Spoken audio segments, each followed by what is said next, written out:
The Courage to be Disliked is a profound conversation between a philosopher and a young man.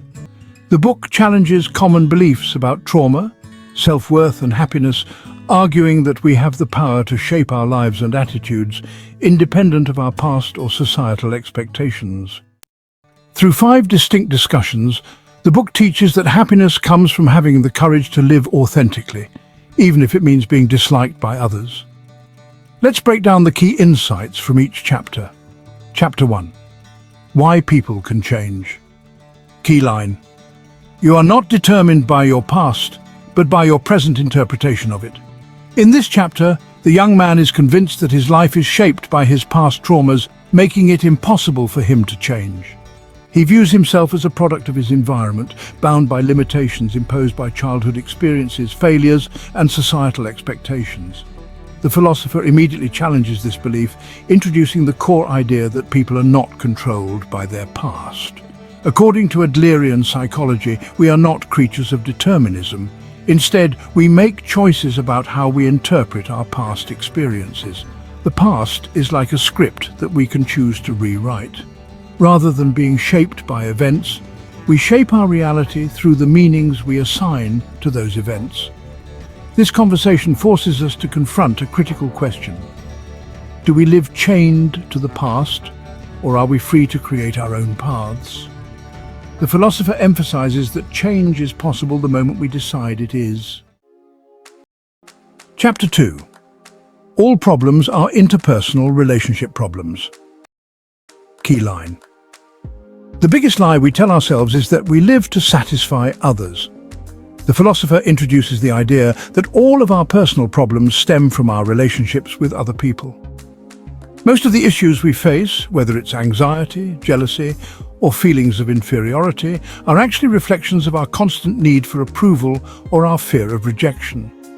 He explains that consciously or unconsciously, we often live to gain recognition from others, shaping our behaviors based on how we think we are perceived. We act to avoid conflict or rejection, even if it means sacrificing our true selves. However, this constant need for validation keeps us trapped in a cycle of anxiety. The philosopher goes on to argue that true freedom comes from letting go of the desire for recognition. Instead of living for others, we should live for ourselves, based on our own goals and desires. This doesn't mean becoming selfish or indifferent to others, but rather that we should not derive our self-worth from external validation. The message here is clear. Our problems are only as big as our attachment to what others think of us. Chapter 3. Denying the desire for recognition.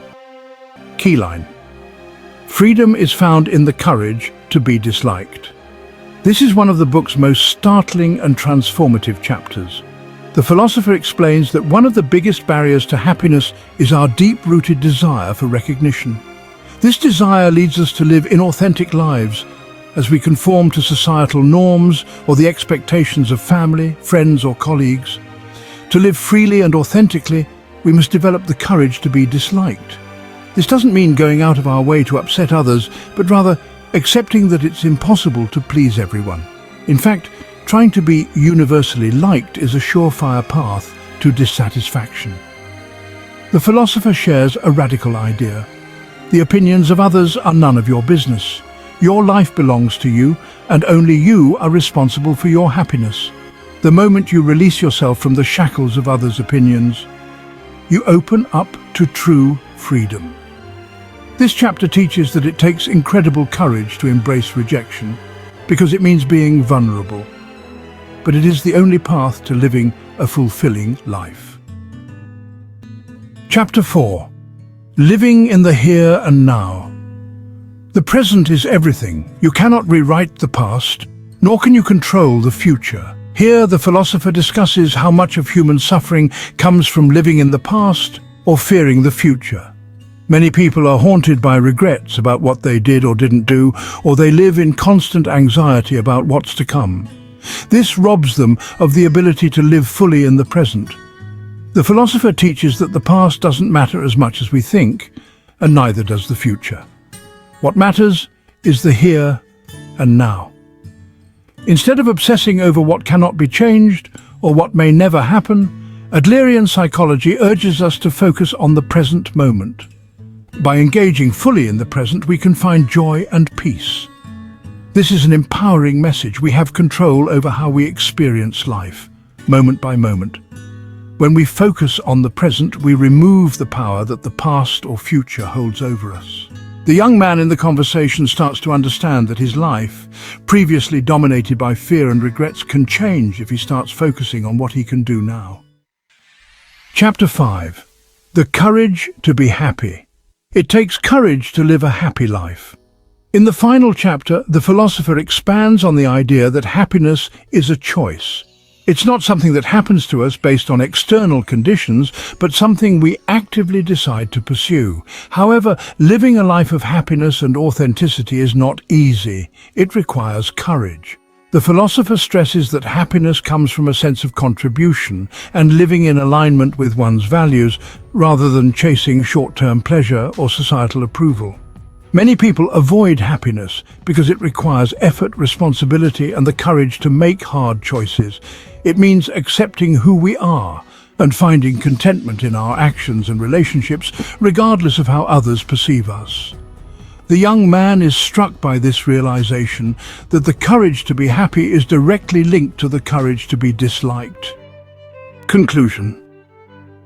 He learns that by taking responsibility for his life and choices, he can find lasting fulfillment.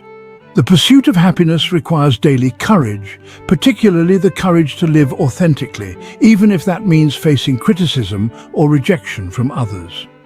In the end, the courage to be disliked delivers a message that's as challenging as it is liberating. We hold the key to our own happiness. By accepting responsibility for our lives, embracing the present, and releasing our need for approval, we can live freely and joyfully. The book invites us to let go of the burden of our past, stop living for the expectations of others, and choose courage over comfort.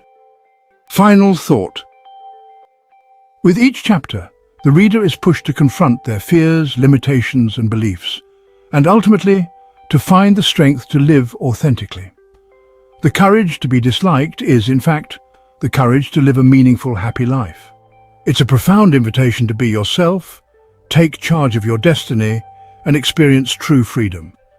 If you can embrace these concepts, the possibilities for personal growth and happiness are endless. Thank you for watching and subscribe the channel.